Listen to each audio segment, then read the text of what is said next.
I've never come through it if it hadn't been for God. But while I was going through it, I honestly thought that I'd been forsaken and I couldn't find it during that period of time. You know, I was in such a state. However, like coming out the other side of it, you know, I appreciate things. And I also, what I did do, it's a weird kind of thing. I mean, I'm not doing it now, but like I went into pastoral care, and my the way I looked at people and the way I cared for people, the way my outlook had completely changed. I mean, like when you look out into the congregation and you see people there that always look, you know, always seem to be moaning and miserable and this and that, and then you kind of realise these people have got, the majority of them have got an illness. There's something wrong with them, and we see them as like, you know, Bill or whoever out there, and I could empathise with the way they felt, you know. But these people turn up to church, you know. I mean, you got people. What kills me? People say, "Come from the front and say you've got to give 100%." You know something? These people have given 100% of everything they got. Yeah. Just to get to the church. You know what I'm saying? And that's a really important thing. They were giving all that they could possibly give.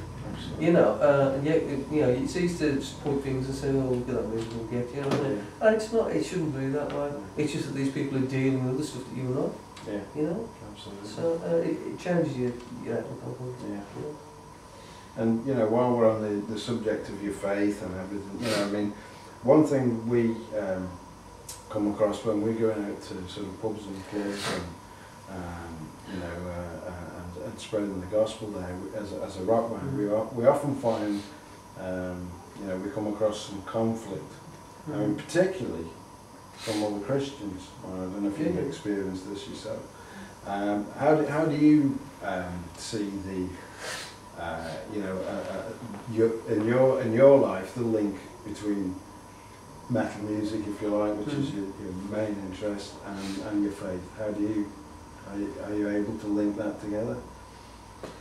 Well, to be honest with you,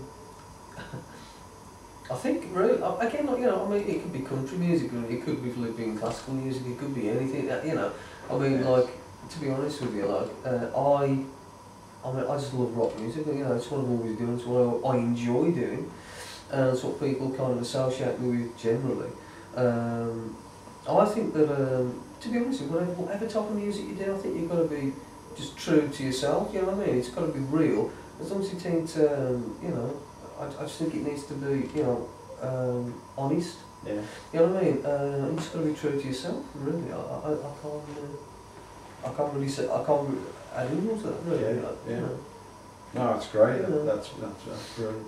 I wanted to talk a short while about the Meltdown organisation. Yeah. I've seen you at various in tune things and whatever. What does Meltdown mean to you, Paul? Well, I think Meltdown is, to be honest, I think the great thing about Meltdown, the fact is it's kind of remained faithful, really, because it's regardless of everything that's been thrown at them and everything that's been, you know, like all the negative things, you know, associated with metal and, you know, all that kind of stuff, you know, they've remained who they are, again, true to themselves, in as much as, like, you know, they cater for, I cater for people that are kind of left out generally, you know, I'm using a wider thing, but generally left out by the church, you know what I'm saying? And they're actually, if you like, they're actually a branch of the church that cater for people of a certain, you know, a certain persuasion, you know, if you like. People who are kind of like maybe rejected by mainstream kind of church, you know. And each year, I think that has been like a focal point for people who, you know, who may not have the support that, you know, the general public would have in a normal church, you know, each year, and that's something to look forward to.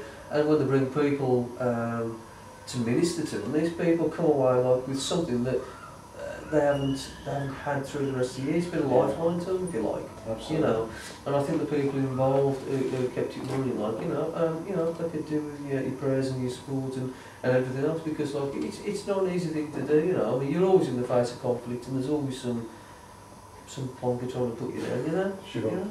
So, yeah. Yeah. You know, aside from the music side of everything.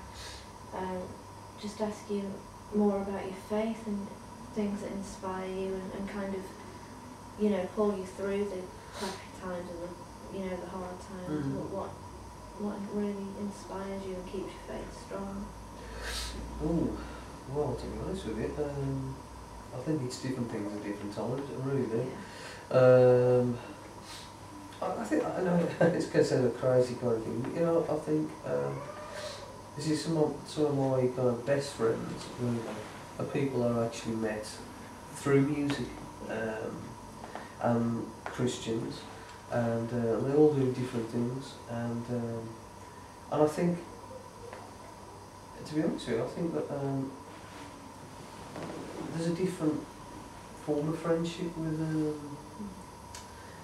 people like that, because it's like you're closer, you're naturally closer to these people, and you can actually trust. I've got also such a really good close friends that have been there for me through thick and thin, and that means an awful lot to me, and that's helped me. I mean, being able to be with certain people. When I was going through my illness, I mean, going back to that, I don't want to keep harping on it, but going back to that, like, there was a time in that, you know, where I thought, you know, that's it, I'm just not going to get better, you know, I just don't see any point in carrying on.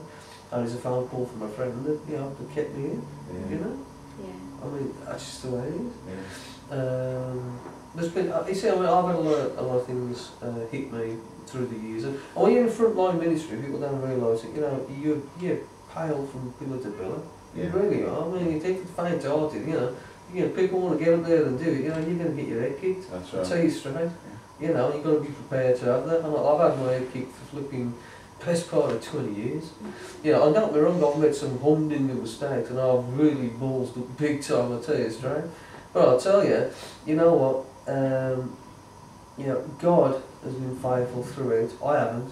But, you know, when He's, you know, when we're faithless, He's still faithful. And that's the thing, you know, the fact is, you know, I have to believe, like, you know, and I do believe that, you know, that God is way bigger than anything I can ever, you know, be or do or fail in, for that matter. Yeah. You know. That's right. So, and I have to believe that. So, you know. Yeah. It's good to hear that, really, because, you know, sometimes you can, when you're struggling with something, you can feel like you're supposed to pull yourself through and your own faith should pull you through. But you know, I've always found that He'll bring people along to kind of help you through stuff like that. I think that's it's not failure, is it? To depend on people. No, friendships. The only thing you have to realise, like, you know, is that also, you know, that you know, we all kind of follow frail people. That's right. You know, we all are. Every single one of us. You know, I mean, you can see. I mean, I look at the people who generally mess up the most. Like the people, always the people on the front line. They were. Yeah.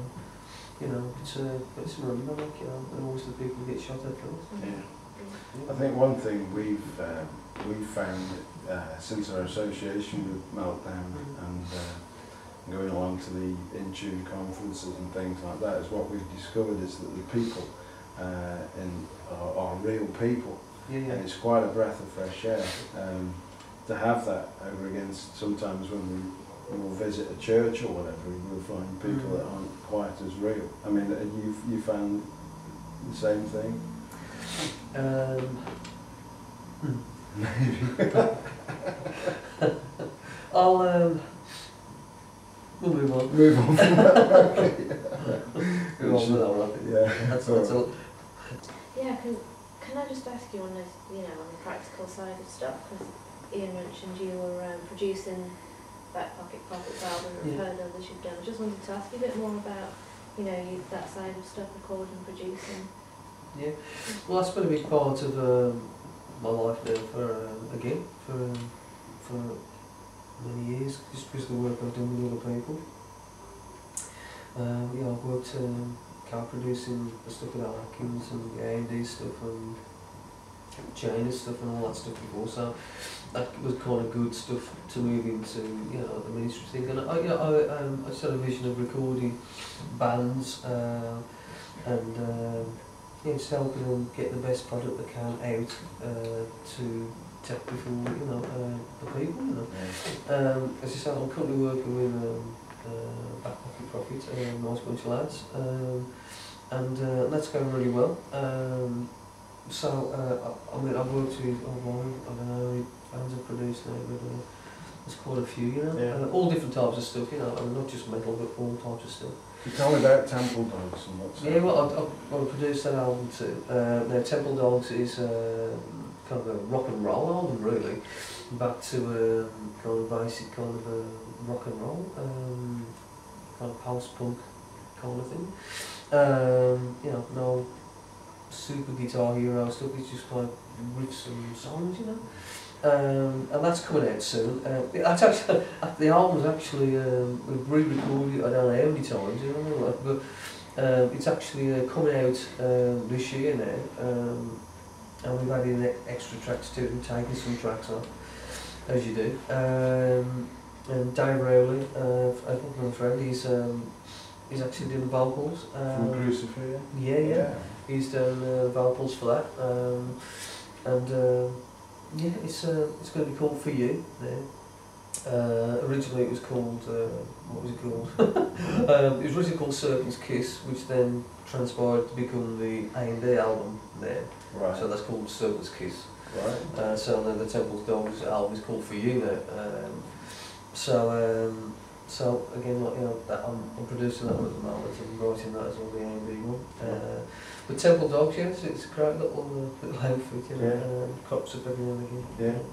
So is this the direction Paul May is going in now, do you see? Not really, no.